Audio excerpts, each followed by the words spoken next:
IndieVisible here.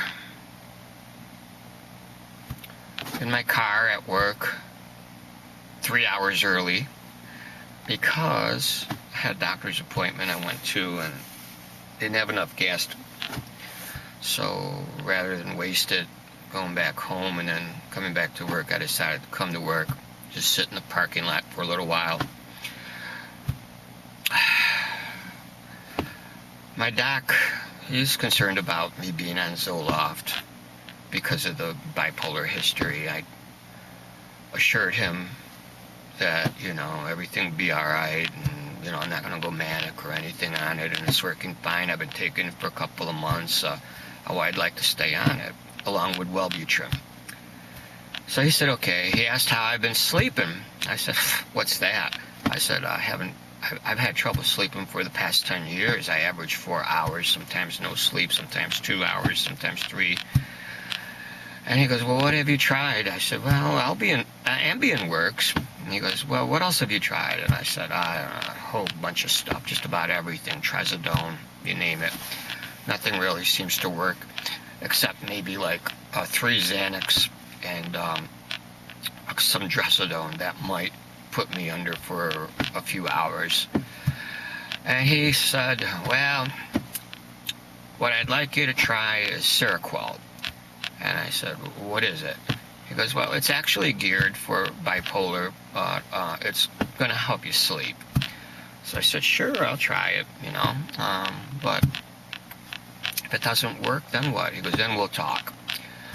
So I'm hoping that the Seroquel works. I would like to get some sleep. It's not really on my priority since I've been without it for 10 years, I just want to feel good, I don't want to feel like a zombie. I like the ups and downs. Everybody has ups and downs, I want to feel that. I don't mind feeling sad because, you also feel happy. Problem with mood stabilizers and antipsychotics is make you into a zombie, me anyway. No feelings at all, just bland, just blah, always the same. I don't want that. And plus, it's very important for me to be 100% functional, I don't want to seem off or somewhere else or anything like that. And he said, well, doesn't the Xanax do that? And I said, no, the Xanax does not do that. I said, listen, years ago, I used to take Klonopins 3 times a day, 1 milligram of Klonopins 3 times a day for almost a year. I said, you know what? I said, didn't even make me tired, just calmed me down. And I worked on heavy machinery at the time. And when I felt better, I stopped all my meds, cold turkey, no withdrawal, nothing like that. I said, it shouldn't even be a concern for you. I said, trust me, I'm 58 years old. I know what I'm doing, I don't abuse the goddamn drugs, Benzos for me are like aspirins, They're just fucking aspirins. You take an aspirin for a headache. I take a benzo to calm down or, get rid of my anxiety. That's it. So he did up my Xanax from the measly 0.25 to a 0.5 whoopee. But I'll take it. He also increased it, the count too, so I have a little more and they're a little stronger.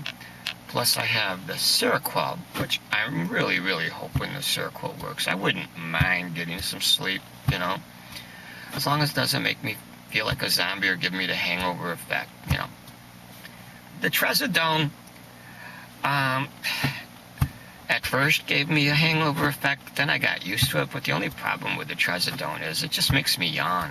It doesn't really put me to sleep. I did find a trick, though, and I found that if I took a couple of Xanax and like about 100 milligrams or 200 milligrams of Trazodone, what that does do, doesn't help me fall asleep any faster, but it helps me stay asleep. I can get maybe 6 hours sleep like that, but I don't like wasting my Xanax for that. I need it for my panic attacks and anxiety, and when I get kind of like edgy and wiry, calms me down.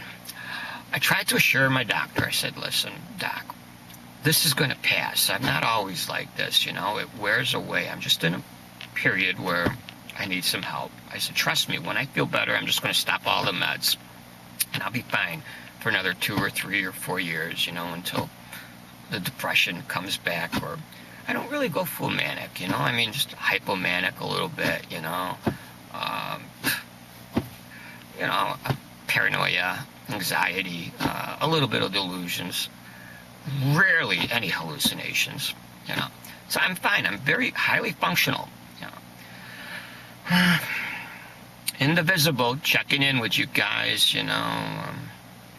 You guys are great over there at Psych Central. I appreciate you tolerating me, you know. Sometimes I say things and people take it the wrong way because it's, you know, it's the internet. It's a forum, you know, and you don't know how to take what somebody says sometimes. I always mean well. I don't want to offend anybody. I don't want to get anybody mad, or I really do try to be supportive and all that. I tend to be brutally honest, though, and I don't believe in sugarcoating stuff, you know. I mean, I'm all for making people feel better and giving them hope and showing them how to cope, because that's what it's all about, coping, really, you know, and never giving up hope. But the thing is, though, you know, you don't want to lie to people. I don't. I want to be straight with them. You know, they need to hear the truth from somebody, you know, and it's going to be from me, IndieVisible. I will always tell you the truth, you know, and just don't get upset if what I say you find offensive. I certainly don't mean to be offensive. You guys are a great bunch over at Psych Central. Thanks for tolerating me.